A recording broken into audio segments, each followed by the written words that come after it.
Egypt and the Classical World cross-cultural encounters in Antiquity. To Isis the Great, Lady of Benevento, privately dedicated Egyptian obelisks in Imperial Rome and the twin obelisks of Benevento Reedited Part 2. Symbolic and aliteral. When it comes to ancient Rome's interest in all things Egyptian, modern scholarship has typically traced a clear line between actual Egyptian antiquities, that the Rome imported from Egypt, be they statues, reliefs, obelisks, or other artifacts, and Egyptianizing objects produced in Italy to emulate Egyptian products.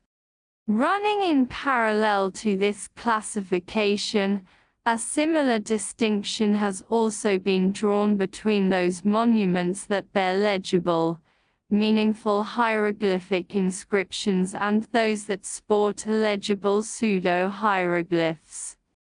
This is a classification imposed by modern scholars upon the ancient evidence, however, and would not have been necessarily valid in the eyes of the Romans.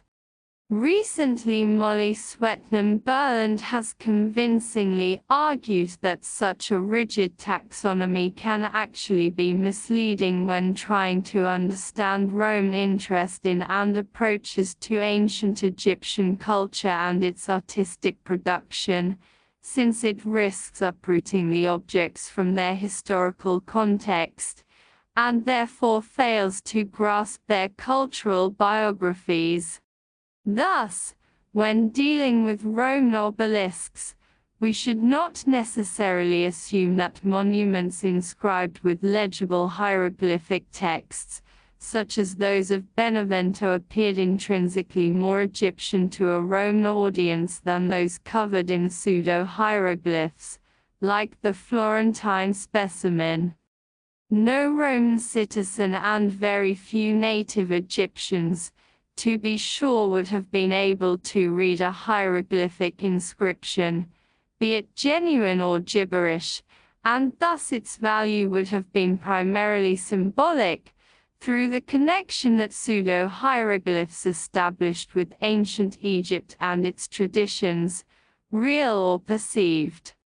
It is therefore only apt that, when referring to a hieroglyphic text written on a papyrus scroll, Apulus should use the phrase literary ignorables, or unknown characters, in his novel of Isaac Salvation.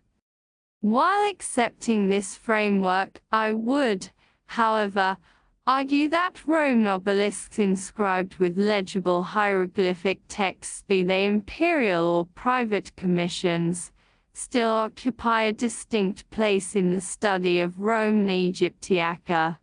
Indeed, they invite us to push our criticism even further, and to question the common equivalences often implicitly traced in modern scholarship between a. Original Egyptian imports equals legible hieroglyphs and b. Egyptianizing monuments equals pseudo-hieroglyphs. Since they were commissioned by Roman patrons and, at least in some cases, were carved in Italy, they have generally been regarded as Egyptianizing artifacts.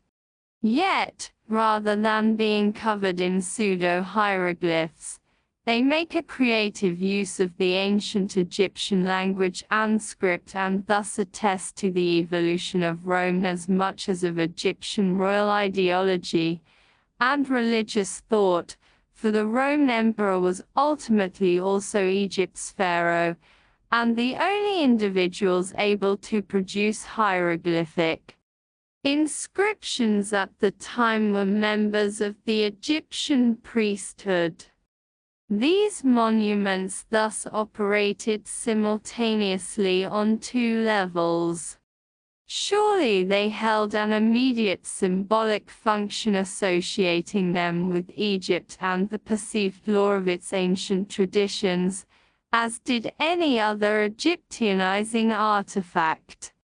But on top of this, they also communicated a specific, programmatic message in their inscriptions.